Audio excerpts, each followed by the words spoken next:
העיר עכו היא אחת מערי הנמל העתיקות בעולם. ככזו כבר ראתה כמעט הכל. צבאות שבאו והלכו, כיבושים קצרים וארוכים, שגשוג, פריחה וגם דעיכה. רק מוזיקה קלאסית שנשמעת היום בין כתליה מביאה בשורה חדשה לעיר. מן החלונות האלה בוקעת מוזיקה של קרוב ל1,000 תלמידים, שהקונסרבטוריון הוא להם בית שני.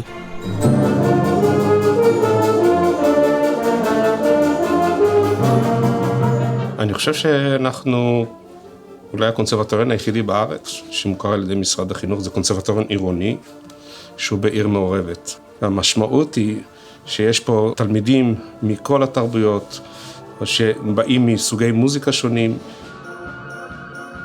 אנחנו מדברים על מוזיקה ערבית, אנחנו מדברים על מוזיקה יהודית, ואנחנו שמים את כל התלמידים במקום אחד, שאחד מכבד את התרבות ואת המוזיקה של החבר שלי.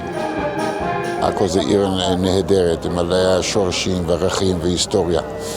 ומה שאנחנו רוצים לדעת זה לשים דגש על התרבות שבעיר הזאת. עכו היא עיר מנגנת. אלפי ילדים מהגיל הרך ועד בכלל, יהודים וערבים, נחשפים בה למוזיקה.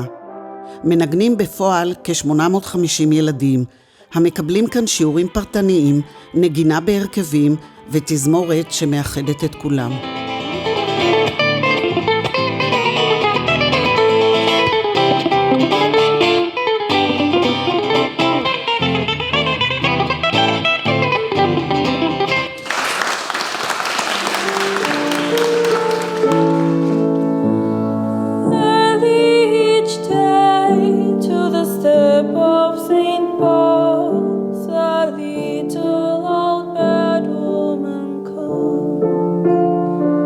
אני חושבת שמוזיקה היא אחת הדרכים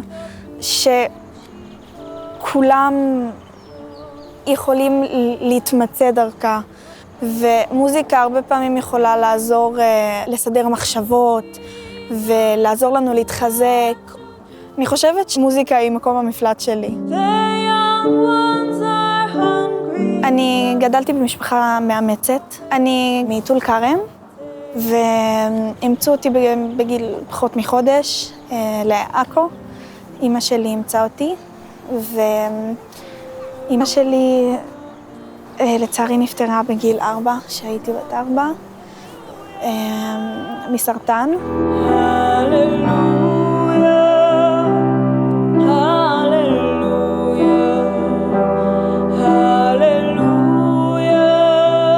אני חושבת שהמקום הזה באמת הוא נגיד בשבילי הוא כמו בית שני.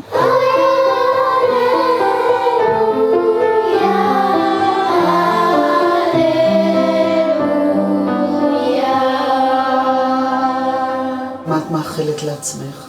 שאני אגיע רחוק עם הקול שלי, וכל ילד שרוצה ממש כאילו להגשים חלום ולשיר מחוץ לארץ, אז שישתדל.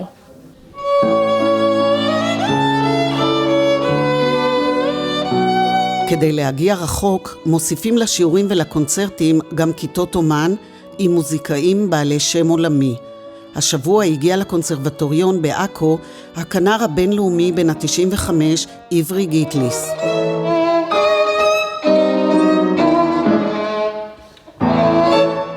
איך אתה מרגיש בנגר הזה? אתה מרוצה מזה שעשית, כן? מרגיש ככה. אבל אני לא מרגיש לגמרי בסדר. אבל גם אני לא ב100%. אז מה חסר בשביל שתהיה בסדר 100% או 99% זה איפה טוב? אולי תשאיר לי את זה?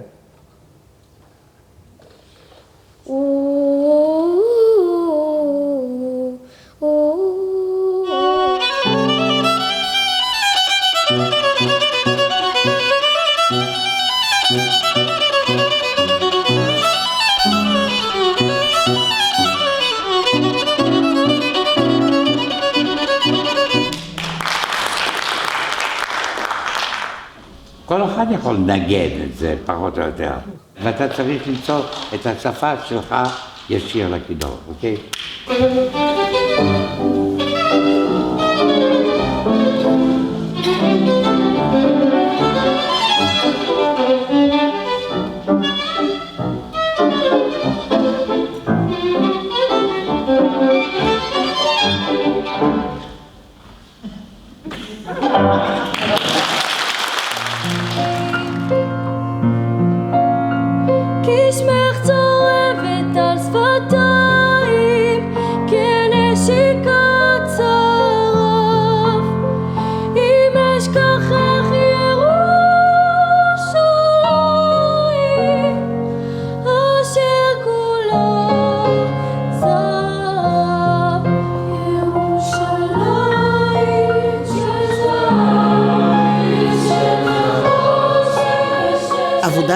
תוכנית מאומצת של תלמידים ומורים מצוינים כאן בקונסרבטוריון, מביאה אותם להכרה בארץ ובעולם.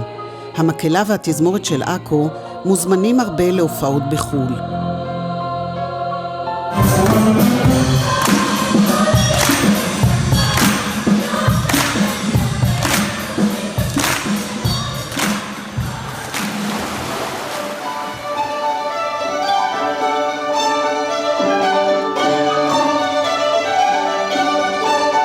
אנחנו מוכיחים כאן, בפרויקט הזה, שאפשר שינגנו פה יהודים, נוצרים, ערבים, ובתוך היהודים עולים חדשים, מרוקאים, קפקזים, גרוזינים, כולם פה מכל גווני הקשת. את רוצה להישאר בעיר הזו? בטח, מה זה? זה גאווה וזה... תראי לאן הגענו. התקדמות, לא רק מבחינת התזמורת, גם מבחינת העיר עצמה. אני אוהב מוזיקה בגלל סיבה אחת פוליטית. במוזיקה אפשר לשמוח, אפשר להתעצב, מרש שבל, מרש חתונה, מה שאתם רק רוצים. מה שאי אפשר לעשות במוזיקה זה לשנוא.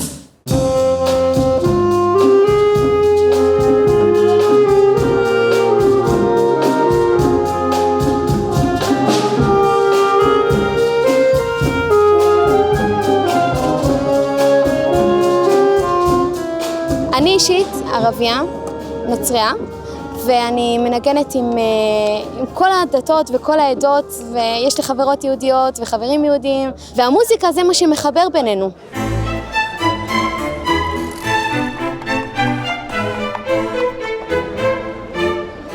הרבה חלומות יש במקום המוזיקלי הזה. כדי שהחלום יהפוך למציאות, צריכים עדיין הרבה תמיכה. אמונה יש כאן בשפע.